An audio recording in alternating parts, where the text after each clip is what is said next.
Hello friends! If we've met before, it's great to see you again, and if not, hi, welcome, my name is Taylor, and welcome to Taylor's Table Talk, because there is indeed a table here. Today we'll be doing a deep dive into Our Flag Means Death, Season 1, Episode 4, Discomfort in a Married State, written by Elisa Jimenez-Casio and directed by Nacho Vigalondo. If you haven't seen already, I am also reacting and rewatching Our Flag Means Death currently, so I've already done episodes 1 through 4, and those are already up for you to watch, and I am also doing deep dives on each of those episodes too, so check those out as well. But before we get started, I did want to quickly mention the writer's strike, and just to again put it out there to please support writers during this time. There's a potential for a SAG strike, which is also the actors union, which could also potentially be going on strike as well, all kind of following around with the same reasons for wanting more protection, for wanting better pay, for better residuals, so on and so forth. And honestly, one of the best ways you can help is to just keep talking about it, whether it's to your friends and family, people on the street, or to other people on social media, and being part of and or listening to these discussions happening. And truly, when you think about it, filmmaking, it is like a big machine, and a very specific machine where if you take one piece out of it, it is unable to function. It is unable to work properly. We wouldn't have these stories without writers. We wouldn't have the people to tell these stories without writers and directors and actors. They are all vital pieces of storytelling. And, you know, we also wouldn't have it without crew as well. The people who are working behind the camera and making it all come to life. We truly don't have anything that we watch without all these different moving parts in this big machine that is film and TV. A big machine was an interesting metaphor, I know, but I did just wake up, so that's the best we've got. Now, with all that being said, let's dive on in, and of course, yes, I have my notes. Now, if you watched any of my other videos, you'll know that I love Our Flag Means Death. This is not some new piece of information, and so, of course, I love this episode. Like, that is, of course, the overarching summary. I just love this episode, and I think the very exciting piece about this episode is that Blackbeard is now fully introduced and is a very big part now of this story, and we really get to know him in this episode. And like I've said before, I feel like between this episode and the previous episode, there's this like transitional period, almost is what I've been calling an era. It's sort of an end of one era, and we're starting a new era in terms of season 1. After like thinking about it really hard, there's kind of like 4 eras that happen, I feel like, in this show. And I named all those 4 eras. So the first era is the hostage era. The second era is the getting to know you era. Then we have the honeymoon phase era, and finally the depression robe era. And I feel like the last 2 eras, they kind of blend in the most out of all of them towards the end of this season. I keep forgetting to mention spoilers, by the way. So I've watched this show before.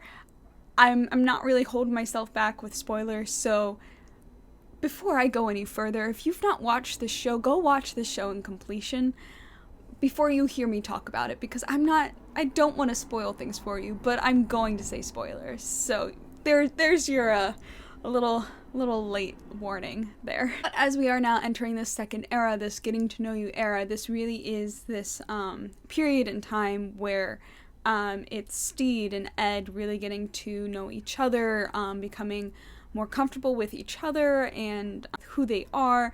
I think this also applies with the crew, with blending in also parts of Blackbeard's crew in with the crew of the Revenge, with Ivan Fang and Izzy along with the other crew, and having all of them learn to mingle together as well. And they also, I think, really start to get to know each other a lot more during this period of time too.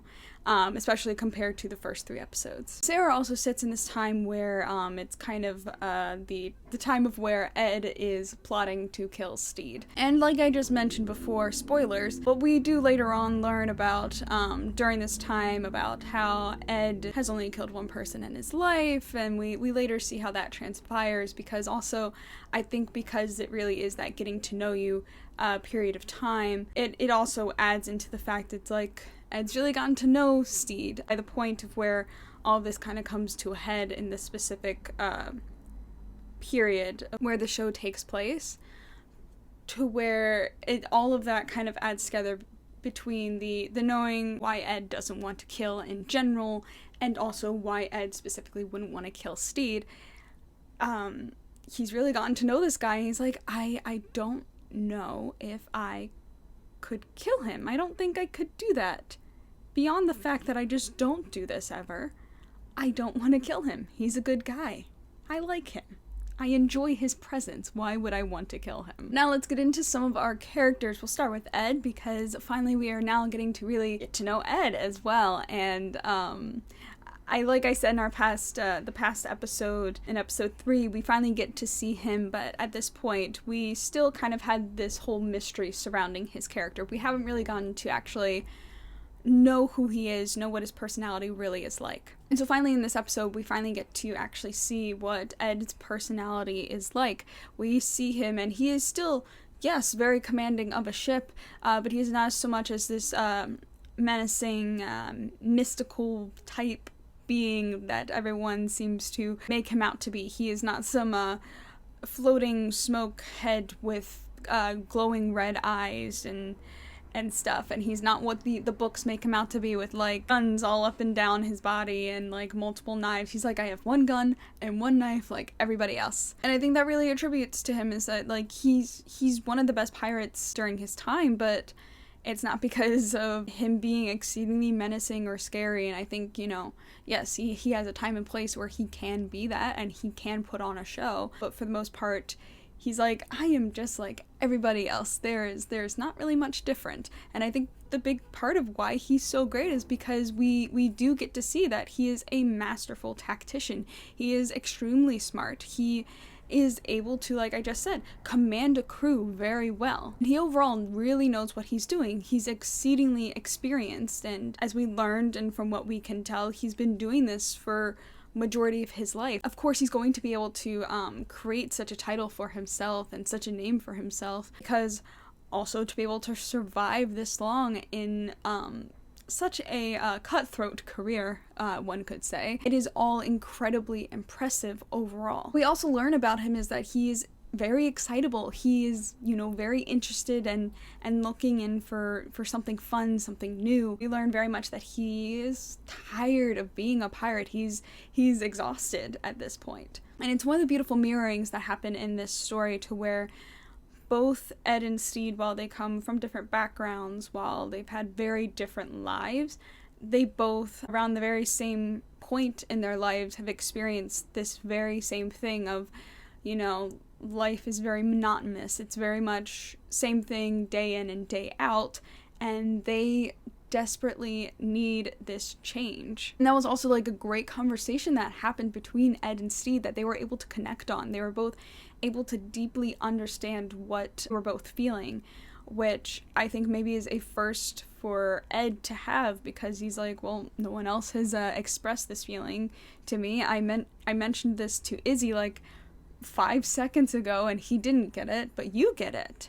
And that's awesome, and that's wild. Speaking of Steed, again, we see him dealing with his guilt from the past, and specifically now, not so much. We've kind of been able to push aside everything that's happened with Nigel, but he is still very much dealing with the guilt of his past with abandoning his family, as we get a lot of flashbacks that are tied in with his fevered dreams. One of the flashbacks that we get is also the opener for this episode, and we actually see that it is Steed and Mary, and they are in an arranged marriage with each other, and we see that wedding that they have that is so sad and uncomfortable, and they literally get gifted graves as their wedding present, which is like, wow, what an amazing gift. Like, what do you even say to that? I mean, I know graves are expensive and all, but oh my god.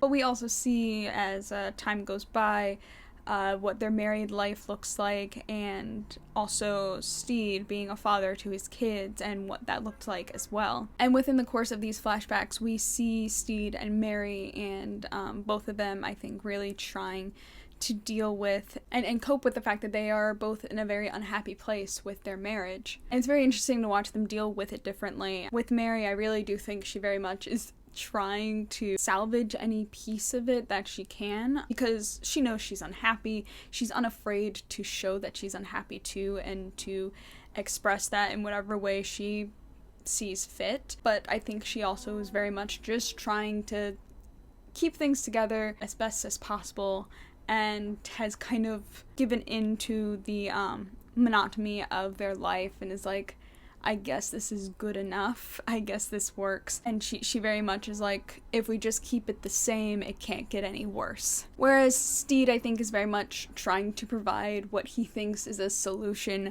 for what the monotony is. He's like, well, here's an idea. This will really change things up. Let's all move on to a boat and sail the ocean, and that will fix everything. I'm sure this is what we're missing in life. I'm sure this is why our marriage is not working. And I said this in my rewatch, and I'll say it again, but he just genuinely thought that was a good idea. Like, this really was his plan A. He was really thinking that there was a chance that Mary would say, yes, let's do this. Let's all go live on a boat. I love the ocean, Steed. Because you look at how that boat was built, and it really wasn't built for, it wasn't a traditional pirate ship. It was built to be suitable to him and his family. But that plan A of going and sailing the seas with his family obviously did not go through. And so I think his plan B was not a plan B until plan A failed, and then plan B came about where he's like, well, I still gotta get out of here. I'm making the decision for myself, and I guess I'll be a pirate? I really think that's something along the lines of what the thought process might have been in that. Now let's get on to the crew for a little bit. The crew's plot line is much more detached from what's going on, mainly with Ed and Steed for a fair amount of the episode. It's very much more the conversation topics tend to either be around the fact of whether or not Ed is going to let the crew live or die, and them trying to figure out what the situation is there. Another thing that gets addressed is the crew, and all of them now being aware of the fact that Jim was in disguise, and that they were not exactly the person that the crew had thought they were. And truly what I love about the conversation that does revolve around Jim is that, we do get those bits and pieces of where they are giving their thoughts and opinions about Jim, and about, oh, well, can Jim use this name, and so on and so forth. And as all these conversations are happening, with Jim quite literally just there as it's happening, they finally step forward and they're like, okay, you know what? I'm still Jim. You can still all call me Jim, and that's how you know me as. Literally nothing's changed. I'm still the same person as before.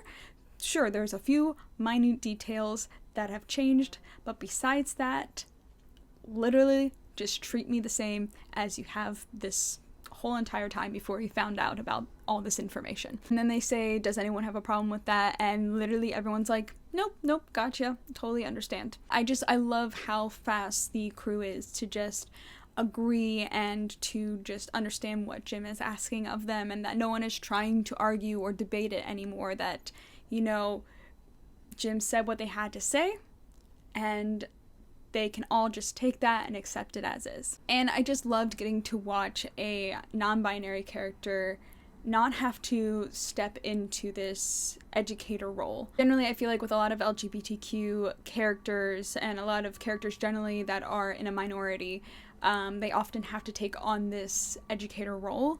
And of course, I think there's always going to be a time and a place depending on if it's something very specific and it makes sense to have. But most of the times in media, I feel like this does not have to be something that a character has to do. And I think if you've ever had to step into this type of educator role in your real life, and you know how exhausting it can be to have to really explain to people, oh, this is why I am the way that I am, and why I go about my life this way, and how exhausting those conversations can be, especially something that is long and drawn out, and is at times it feels unnecessary. And I think I've enjoyed times where I've gotten to educate, but I've also at times been very personally exhausted at the same time. But also there are very much times where I have felt just very exhausted for having to just explain something that should be a very simple concept to get. And just to see it being reflected on screen to where a character did not have to explain themselves or their existence, and that to have the people around them just immediately get it and accept it. It is so nice and refreshing to see, and I love that this is, I think, a change that has been happening in media more and more, is that we have been getting better about how we have representation and how we have these characters and their stories, and that it doesn't always have to be them being in this educator role and it having to be a long drawn out thing. Like, truly, I feel like everything that happened with Jim in that small period of time, it was less than 5-minute conversation. It was really quick, really fast, and it came off painless at the end of the day. And I think overall it's something the show handles very well, consistently and throughout, is the fact that things that are happening, like relationships and about personal things about characters, some things don't have to go into depth and don't need some deep, long, drawn-out explanation. These characters are just able to exist as is without having to explain specific parts about themselves.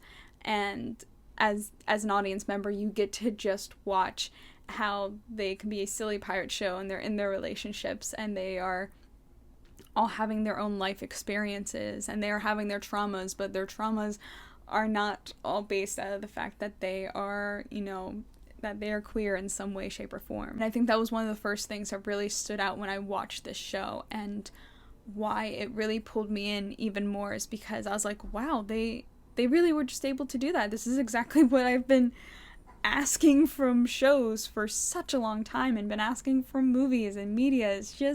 It's just to have this. Now let's move into relationships. Now, two very prevalent relationships that stand out to me, both revolve around Ed, being his relationship with Steed versus his relationship with Izzy. With Ed and Izzy, you can just tell that they've known each other for a very long amount of time. You can see that how they speak to each other, how they interact with each other, how they have a very specific repertoire with each other. And it's very interesting to watch because of how we were all expected to think of what Blackbeard is like, and how it's a great thing of how Ed is not exactly what everyone has been making him out to be. Meanwhile, you have Izzy, who is this much more harsher character, and I think kind of almost embodies what some people would think he'd be like in certain aspects, like that more harsher characteristics. You would think that these story versions of Ed is what he would be like, but it's actually just embodied in Izzy. And as you watch the show,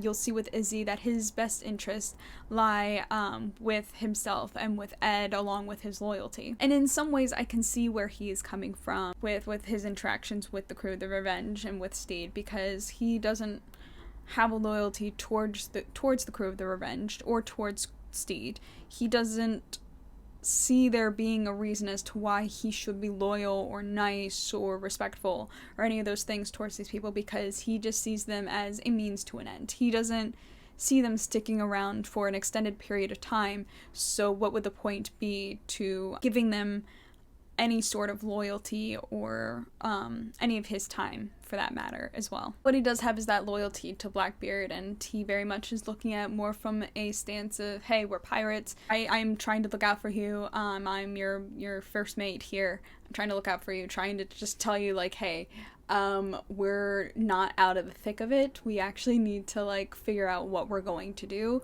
because if not, we're probably gonna die, and I don't feel like dying, and I don't want you to die, so we need to figure this out. And by we, I really mean you, but also I mean we. However, with all of that, I find that Izzy is very much blinded by his loyalty and also his ideation of Blackbeard. And because he's so blinded by that loyalty and ideation, I think it really makes it incredibly difficult for him to understand why Ed is so fascinated with Steed, and why he is looking for something new in life, and how he doesn't want to do this same thing day in and day out.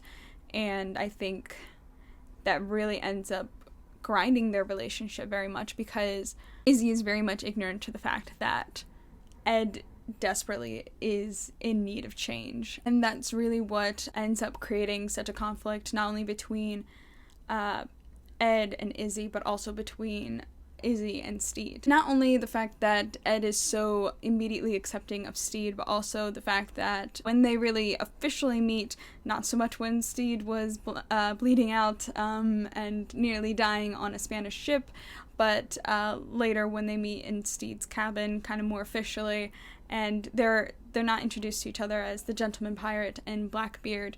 Instead, they are just Steed and Ed, and Steed is unaware of who Ed actually is.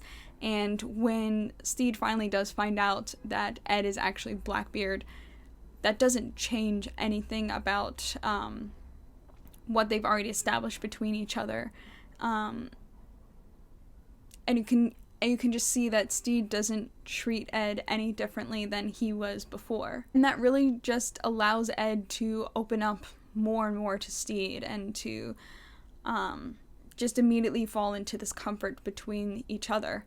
Not only does Ed think that Steed is a bit of a lunatic and he likes it, but also he's just like, you know what? I can talk to this guy. I can feel comfortable and I can be my true self around him, and he's also not afraid to be his true self around me. And I think they both feel that same way about each other. Okay, the end of the episode. Creating the fake lighthouse. I think this is the first time we really got to see the crew actually truly work together. I know it wasn't as big of a crew effort as we'll see in like 2 more episodes where they do the whole fuckery, but this really was the first time that as a crew they had to pull off something big. And overall, them coming together and working together, it really was just a big success, and really shows how well they can actually all work as a crew. And I think for Steed also, this is probably his most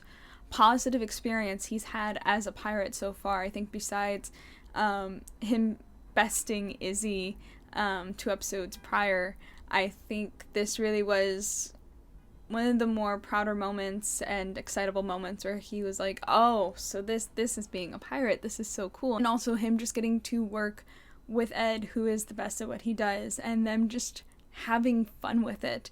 And Ed in that moment too, also just getting to have fun, and I think being reminded of what he really loves about being a pirate. And at the very end, we get Ed and Izzy plotting to kill Steed, which I really do think it was something that Ed just kind of pulled out there to be like, hey, don't leave, please don't leave, because actually this is what we're gonna do. We're gonna kill this guy, and then we'll pretend that he was me and say he's Blackbeard and say that he's dead, and then I can go retire, and then you can take over the ship and be captain. How about that? And I don't think it was something that Ed was very much giving much thought to, and was something that he really was just trying to keep Izzy and not lose someone who has been someone that's been exceedingly close to him and has known him for so long. And I don't think Ed wanted that to happen. He didn't want to be abandoned in that way. But it is something that I think you can just really tell immediately when you see his face when he turns away from Izzy, and you just see it in his face that he it's not something he wants to do, and I think really just kind of immediately regrets even suggesting that, and knowing that it's something that he can't go through, or it's something it's something that's going to be very hard for him to go through with, if at all possible, which, spoilers, but we know he doesn't go through with it. Alright, but I think that is it, so don't forget to subscribe and hit the notification bell, and to also like this video. Also, please feel free to give me your thoughts in the comment section. I would love to just chat about this show. I always enjoy having a bit of conversation around it. I believe that is everything. If you haven't already, check out my reaction videos where I'm rewatching Our Flag Means Death, and also the other deep dive videos. And soon I will be doing episode 5, which again, just so excited to keep on doing this rewatch. And I think for the foreseeable future, my upload schedule might be a little bit slower. Not that I have like a set schedule, but I might be a little bit slower in posting than usual, just because I was away this past weekend, and then my next few days at work are just going to be very busy, so I don't know if that's going to slow down anything, but there's a strong possibility that that will. So, but regardless, I will be seeing you very soon, I'm sure. And okay, that is it. So have a wonderful evening, day, night, whatever time it is you're watching this, and I'll see you soon. Bye. How many times did I say I'll see you soon? Because I feel like it was a lot. Editing Taylor, how many was it? Interesting.